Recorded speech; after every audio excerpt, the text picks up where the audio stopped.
My mission is to discover the language of nature, and I believe nature is intelligent. There is a world under the earth, full of magic and mystery. It holds the consciousness of nature's connection to all living things.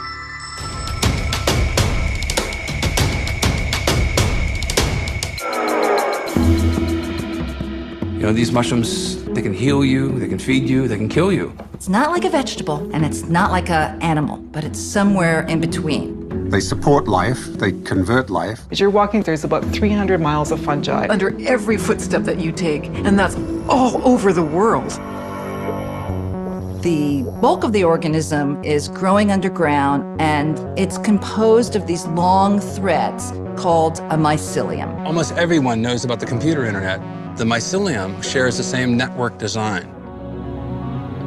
It's amazing what we don't know about mushrooms. They really are a frontier of knowledge. You can filter water. You can create medicinal compounds almost on demand. They have incredible capacity to make things change very quickly. So I am super hopeful. The psychedelic members of the mushroom kingdom are fascinating. I have been a guide for around 350 psilocybin sessions. The most glorious part was that it made me feel more comfortable with living because you're not afraid of dying. We need to have a paradigm shift in our consciousness. What will it take to achieve that? We can heal the planet. We can build the future. And our world is fantastic.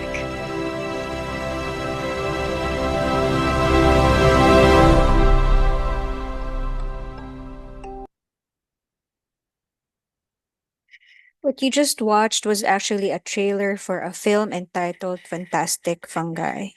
I wanted you to see how big the topic of fungi is, and we will tackle only a minuscule amount of it today. We are zeroing in on medical mycology, specifically on superficial, cutaneous, and subcutaneous mycosis. This is the first video, and you have a second video on systemic mycosis and antifungal chemotherapy. I'm Dr. Maria Caterina Latherin. At the end of the session, you, my dermatology residents, will be able to compare and contrast fungi that cause superficial, cutaneous, and subcutaneous mycosis. You'll also be able to demonstrate proper specimen collection, processing, and reading of KOH wet mount. You'll be able to diagnose correctly superficial, cutaneous, and subcutaneous mycosis. You'll be able to select the most appropriate management for such infections, and you'll be able to formulate measures for the prevention and control of fungal disease. What is mycology? By definition, it is the scientific study of fungi. It involves the study of its genetic and biochemical properties, its taxonomy, its use to humans, as well as its dangers. It comes from the Greek word myx, which literally translates to fungi. It has various beneficial as well as harmful activities, from decomposition, food, industrial production, to destruction of materials including spoilage, allergies, infections, and toxins. Fungi are organisms with clearly defined cells that derive its nutritional requirements from complex organisms, specifically dead or decaying organic matter. As was mentioned in the clip, they are neither animal nor plant. There are two major groups of fungi, your yeast and your mold, and there are approximately 300 species that are pathogenic to man. They do have specific growth requirements, and these parameters are important if we are to try to grow them from collected specimens in order for us to be able to identify them. Yeast are unicellular, spherical to ellipsoid in shape, 3 to 5 microns. They multiply by budding and produce either blastospores or pseudohyphae. On culture, their colony are described as soft, opaque, approximately 1 to 3 millimeter in diameter. Molds, on the other hand, are multicellular filaments. On culture, they are described as having suede-like, velvety, fuzzy, or cotton-like surfaces of a variety of color and have tiny spores. The dimorphic fungi in its yeast form, which is the pathogenic form, are collected from tissues or exudates and need to be cultured in 37 degrees centigrade. The saprophytic or mold forms are found in nature and are cultured in 25 degrees centigrade. Molds can be characterized according to septations or color.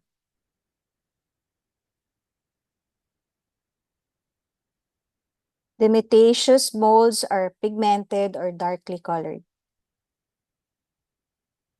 Fungal colonies are described according to texture, topography, surface, and reverse colony colors, and according to production of diffusible pigment from colony into growth medium. Here's the taxonomy of the kingdom fungi.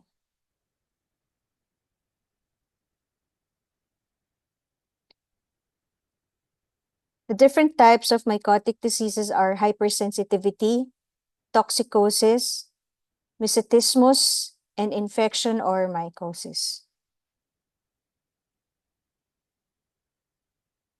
Your mycoses are classified into superficial, cutaneous, subcutaneous, systemic, and opportunistic.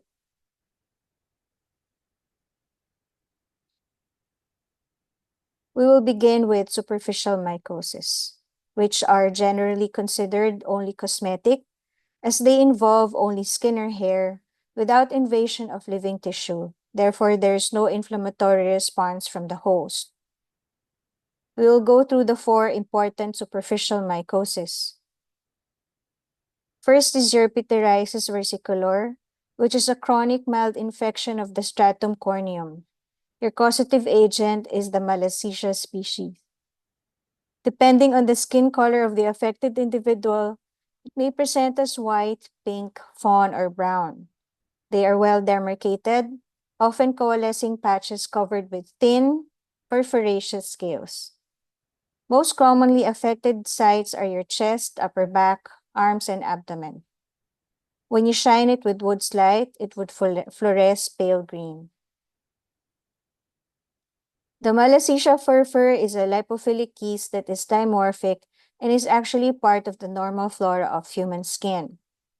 It may, however, also cause Pityrosporum folliculitis and is associated with seborrheic dermatitis. Other factors that are implicated in the growth of Malassezia furfur are heat, humidity, oily skin, hyperhidrosis, heredity, and immunodeficiency states. Your specimen should be skin scrapings collected either by scalpel blade, glass slide, or tape stripping. They should be processed with 10% potassium hydroxide, glycerol, and Parker ink for better visualization. Under the microscope, you would see thick-walled cells that are oval or round and produce buds. They also have pseudohyphae and spores producing what they call spaghetti or ziti and meatballs, with the pseudohyphae as your spaghetti or ziti and the spores as your meatballs. You treat this with either topically or orally antifungals depending on the amount of surface area involved. The second superficial mycosis is your Tinea nigra. Again, they are superficial and asymptomatic since it affects only the stratum corneum. It is caused by your Hortea wernickeyi. The lesion on the skin would be dark, with little or no scaling. It is usually a single lesion and more commonly affects the palms than the soles. Hortea wernickeyi is dimorphic, able to tolerate high salinity, and contains melanin, producing its brown color. Under the microscope, you'd see olive brown, multiple branched septate hyphae, and elongated body yeast cells with melanized cell walls. The terminal portion is usually hyaline. In nature, they are found in soil, wood, vegetation, paint, and even shower curtains. Treatment consists of keratolytic solutions and/or your azoles. The third superficial mycosis is pedra or white pedra. Derived from the Spanish word for stone, it is a superficial infection of the hair strand. So you'd expect to see this on the scalp, eyebrows, beard, axilla, and groin. It is transmitted by direct contact, and you'd see small soft nodules which are adherent to the affected terminal hair. As the name implies, it is white or cream colored. Since the hair shaft is weakened by this infection, you'd expect to see cut off hair strands. White pedra is caused by your Trichosporum bagelii, which produces both arthroconidia and blastoconidia. The colonies would appear as white or yellowish to deep cream-colored, smooth, wrinkled, velvety, and dull in appearance with a mycelial fringe. We treat this by shaving all of the infected hair. We may try clotrimazole cream if there is minimal involvement. In the book, there is mention of amphotericin B lotion, which is not available in the Philippines. The last superficial mycosis is your black pedra. It again affects the hair, and you'd see 1 to 2 millimeter firm, hard, adherent nodules along the length of the hair shaft, all the way down to the scalp. In some cultures, they consider this as a mark of beauty and prestige. The nodules are composed of ascostromata, or fruiting bodies of the fungus, which contain ascus and ascospores. The black pedra is caused by Pedreia hortae, which have darkly pigmented branching hyphal strands with irregularly shaped swollen cells. They have ascostromata, asci, and ascospores. The ascostromata are pseudoparenchymous structures which are subglobose to irregular in shape and black in color. Inside these are your asci or asci, which are ellipsoid solitary or in clusters and contain 8 ascospores. The ascospores are hyaline to darkly pigmented, one-celled, curved, and taper towards both ends to form the typical whip-like appendages. On culture, the colonies are slow-growing, small, folded with velvety surface, and are dark brown to black in color. They may produce a reddish-brown diffusible pigment, and the reverse is usually black. Treatment usually involves cutting of the affected hair, use of keratolytics, and terbinafine may work.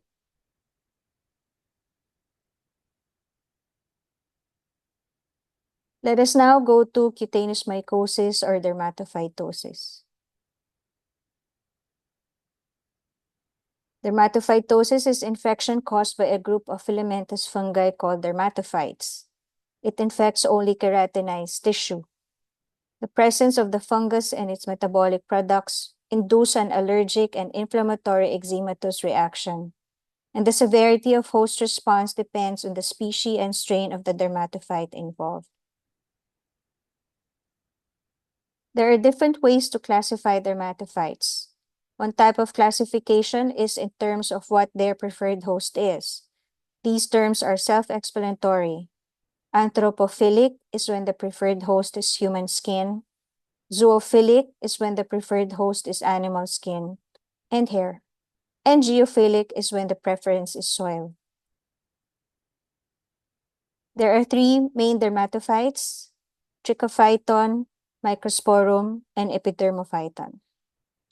Epidermophyton. Trichophyton has macroconidia that are cylindrical and smooth-walled, and microconidia that are small and piriform. The species Trichophyton rubrum is the most common cause of dermatophytosis. Its colony is described to be white to cream, to yellow to brown, and to deep red with a waxy cotton or smooth surface. On its reverse side, it may be colorless to yellow-brown to wine red.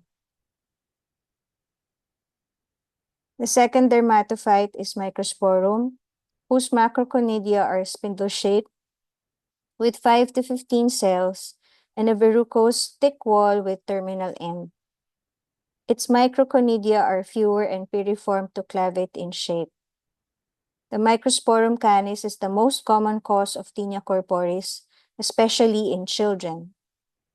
On culture, the colony is described as spread flat with white to cream-colored cottony surface. The edges may have pigmented surface, which is yellowish-brown.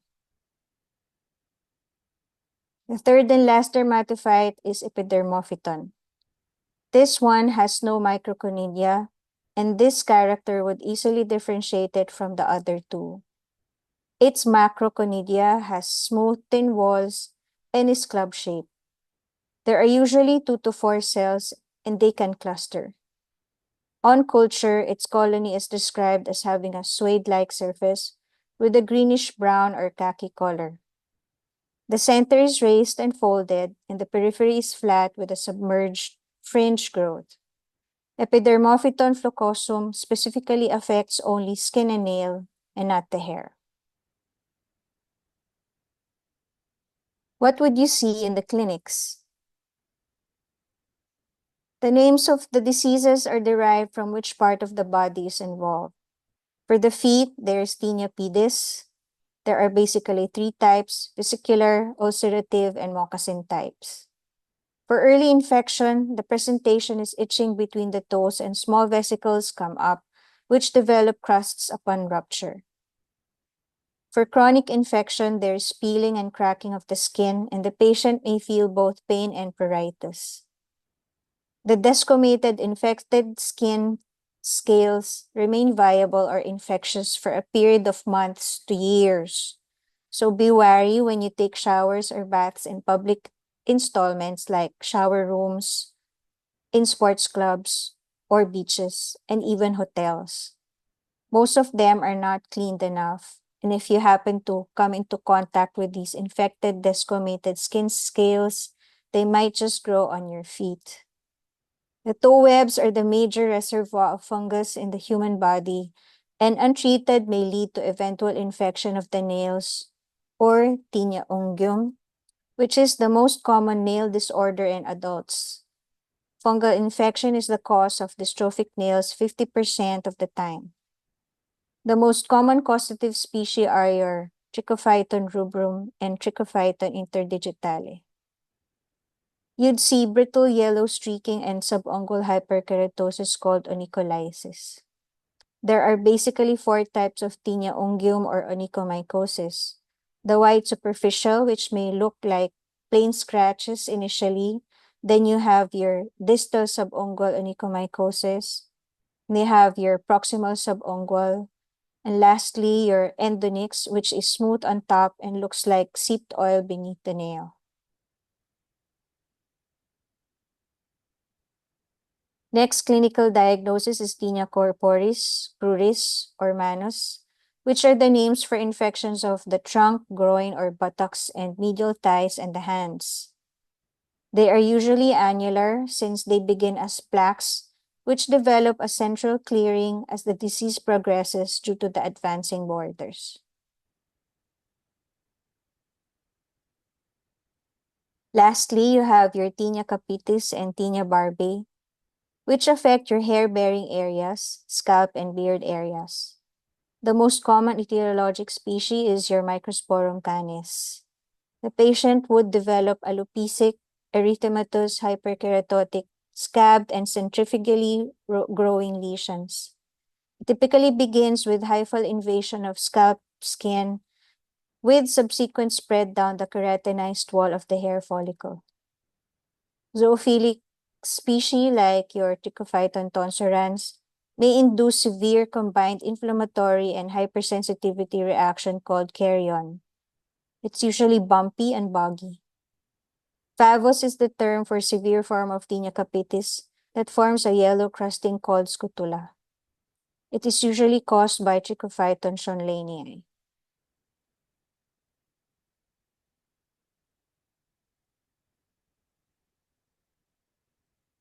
We still need to collect specimens from the affected areas, whether skin, hair, or nails, in order to identify the fungus involved. For direct microscopy using wet mount, 10% potassium hydroxide or KOH is used for skin scrapings and 20% KOH is used for nail clippings. The KOH is supposed to dissolve the squames or skin for better visualization of the fungal elements. For culture, we use either inhibitory mold agar or Sabarod's agar. After putting the skin, hair, or nails, this is incubated for 1 to 3 weeks in 26 to 28 degrees centigrade temperature. Identification would involve characteristics of the colony growth, as well as the microscopic studies of the growth. Here's a video clip to show you specimen collection, processing, and reading of KOH wet mount. This is a video on how to do a KOH scrape and prep. So you're going to use 2 glass slides for this. The first glass slide is going to be placed firmly below the lesion that you want to scrape. The second glass slide you're going to hold between your thumb and your index finger, and you're going to hold it perpendicular against the skin and scrape firmly, but not too firm as to draw blood, very quickly like this. And now you see the scale is on the slide. Now that you have this scale on the slide, you can use the other slide to organize it so that it will all fit underneath one cover slip. Like this. Next thing we're going to do is take the KOH. You can use either 1 or 2 drops depending on how much scale you have.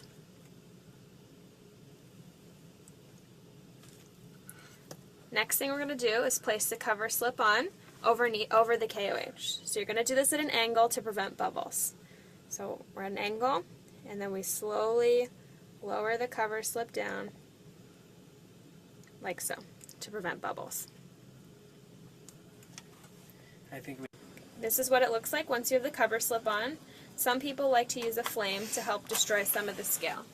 You'll pass the flame underneath just a couple of times to heat it up without boiling it.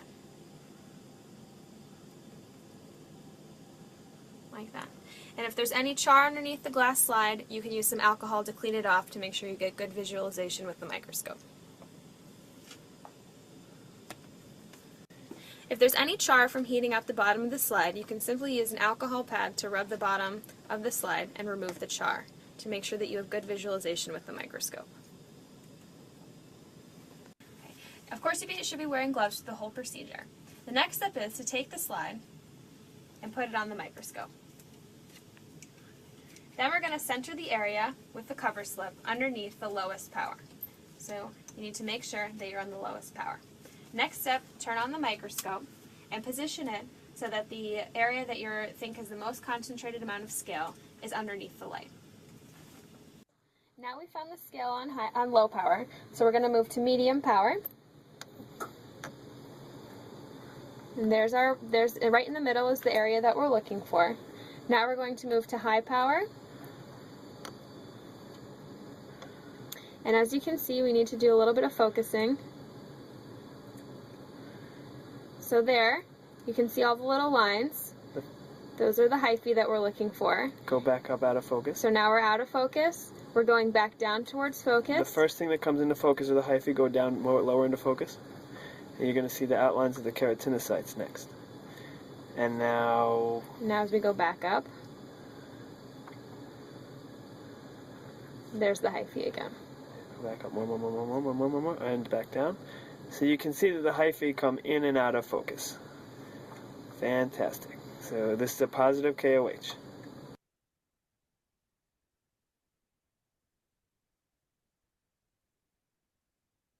Unfortunately, no matter how fantastic they look, they do cause disease in humans and we have to kill them. We do this by removing the infected epithelium with their keratolytics and apply topical antifungals. To prevent reinfection, you have to advise patients to keep the area dry and to avoid sources of infection. For tinea capitis specifically, the best treatment is oral griseofulvin or terbinafine. Since the advent of terbinafine, there has been no need for griseofulvin, which is hepatotoxic. For onychomycosis, you need oral itraconazole or terbinafine. And here are some key points to remember for superficial and cutaneous mycosis.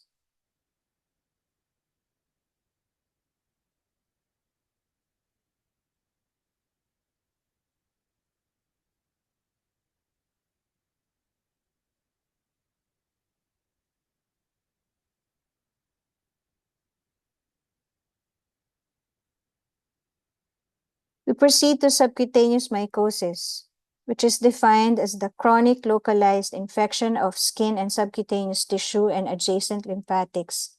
It is usually caused by traumatic implantation or inhalation. Most etiologic agents come from soil or decaying vegetable saprophytes with low virulence. We will be discussing the four main subcutaneous mycosis. Sporotrichosis is caused by Sporothrix schenkii. It is usually acquired from plants such as rose thorns and splinters, soil, and vegetation. It is a dimorphic fungi and is seen in both tropical and temperate climates. This infection is commonly seen in miners, agricultural workers, gardeners, veterinarians, forest rangers, and horticulturists. 5 clinical types of sporotrichosis include fixed cutaneous, lymphocutaneous, pulmonary, osteoarticular, and disseminated.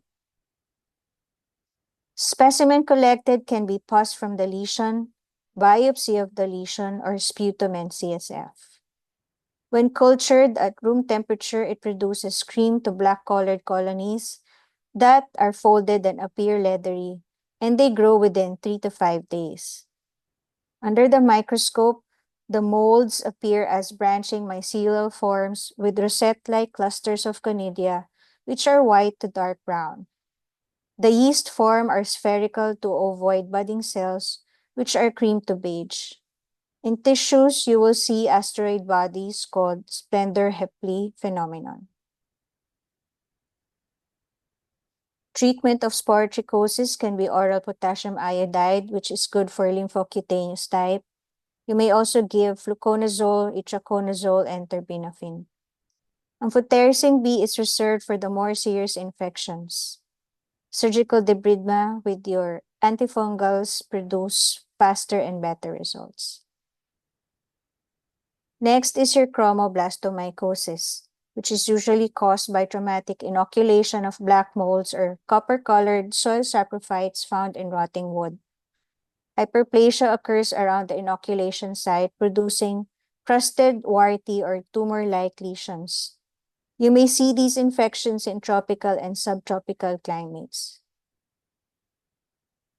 You collect specimens from skin crusts, scrapings, aspirated debris, biopsy, or excised material. When cultured, you may see compact, deep brown to black, velvety wrinkled surface. In tissue specimens, you should appreciate spherical brown cells called your sclerotic bodies or copper pennies. These are some of the common organisms associated with chromoblastomycosis. Phyalophora verrucosa, whose conidia are produced from flask or vase-shaped phyalids with cup-shaped collarets. The mature spherical to oval conidia are extruded from phyalide and usually accumulate around it. Fonsecia pedrosoi may exhibit all 3 types of conidation, namely phyalides, chains of blastoconidia, and sympodial conidation. Most form short branching chains of blastoconidia as well as sympodial conidia. Rhinocladiella aquaspersa have an acrotheca type of conidation wherein you find conidia at the ends and sides of the conidiophore. It produces lateral or terminal conidia from a lengthening conidiogenous cell. The conidia are elliptical to clavette-shaped. Cladophyalophora or Cladosporium have 2 or more conidia found at the tip of the stalk which may bud and form secondary conidia until chains are formed. This is a homodendron type of conidiation. Terminal conidium gives rise to the next conidium by budding process. Treatment of chromoblastomycosis includes excision with wide margins for small lesions, treatment with flucytosine, itraconazole, or terbinafine. Relapse is common for this condition. We now go to phaeohyphomycosis. This is a dematiaceous mycelial fungal organism with the following genera. They may present as subcutaneous, paranasal, and cerebral. For culture, the specimens can be skin scrapings, tissue biopsy, sputum, bronchial washings, and aspirates. Surgical excision is the treatment of choice, and antifungals may also be given. Lastly, you have your mycetoma. These are chronic suppurative infection of the subcutaneous tissue and contiguous bone. The feet are the affected area in majority of cases, followed by the legs, hands, head and neck, chest, and shoulder. You present with local swelling, draining sinuses, granules, and tumefaction. The three important criteria for diagnosis are draining sinuses, sulfur granules, and swollen extremities. You have your bacterial actinomycetoma and your fungal eumycetoma. The granules may vary in size, color, and hardness. Specimens for diagnostic tests may be tissue biopsy, excised sinus or serosanguinous fluid. The granules of bacterial actinomycetes appear as filaments with a diameter of 0.5 to 1 micron, coccoid, and bacillary. The granules of fungal eumycetes are 2 to 5 micra in diameter, with many intercalary swollen cells. Treatment of your fungal eumycetoma include amphotericin B or itraconazole for 1 to 2 years with not much success. For bacterial actinomycetoma, you use dapsone with streptomycin or amikacin with trimethoprim. Surgical treatment for eumycetoma is an option if there's no response to medical treatment. Your key concepts for subcutaneous mycosis are: subcutaneous mycosis may be caused by dozens of environmental molds associated with vegetation and soil. These infections are usually acquired when minor cuts or scratches introduce soil or plant debris containing the pathogenic fungus. The ensuing infections are frequently chronic but rarely spread to deeper tissues. Sporothrix schenkii is a dimorphic fungus that converts from hyphal to yeast cells within the host. Diagnostic features of chromoblastomycosis is microscopic observation of sclerotic bodies.